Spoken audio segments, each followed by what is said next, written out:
Il est tout à fait normal et même naturel de voir que des gens ont du mal à concevoir la notion de génocide, dont la définition est due à Raphaël Lemkin, mais aussi d'imaginer que le génocide, avec cette notion précise, a existé. Le problème, c'est que souvent, nous avons un manque dans le domaine des connaissances historiques et nous avons du mal à trouver des informations directes qui nous permettent de prouver l'existence des génocides. Pourtant, les chercheurs existent, le domaine existe, il est facile à présent d'avoir accès à des documents directs, réels, probants et suffisamment consistants pour démontrer l'existence des génocides. Donc ce n'est pas véritablement un problème de fond. Le problème, c'est que même lorsque nous vivons un génocide, on peut voir par exemple le génocide du Rwanda, je veux dire par là, lorsque nous vivons à la même époque que l'acte de génocide, il est toujours difficile de convaincre les gens de l'existence du génocide qui est en train d'être commis.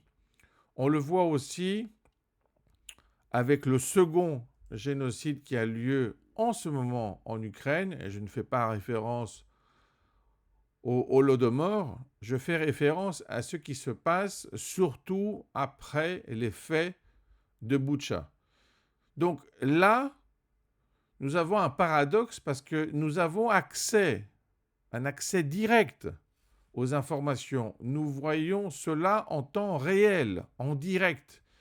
Et malgré ça, nous avons quand même des gens qui n'arrivent pas à être convaincus. Je parle de personnes innocentes. Je ne parle pas de personnes qui ont une vision biaisée en raison de leur idéologie. Je parle de personnes innocentes. Elles ont besoin de preuves, de matériel. Elles ont besoin de voir.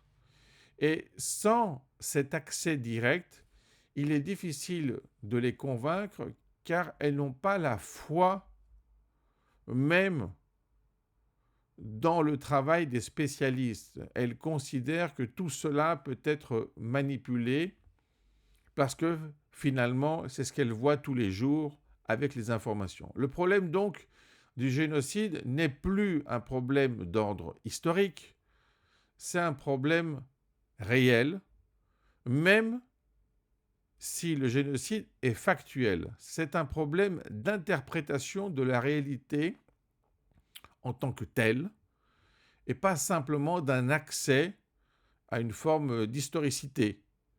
Le génocide, lorsqu'il est commis sur place ou à la même époque, il a tout de même besoin de preuves pour exister, non pas en tant que fait, mais pour exister à travers les yeux des personnes innocentes, pour exister dans leur esprit, parce que leur espace mental a du mal à saisir ce concept, cet acte de barbarie suprême. Et pourtant, nous avons des exemples par le passé.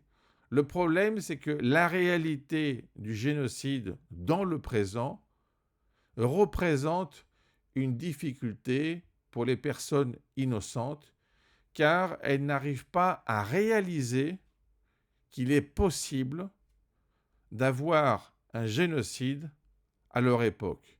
Et pourtant, c'est bien le cas. Nous le voyons constamment, nous le voyons à chaque époque. Donc, il faut parvenir à trouver un moyen pour les convaincre afin que même les personnes innocentes participent à ce combat de l'humanité contre la barbarie.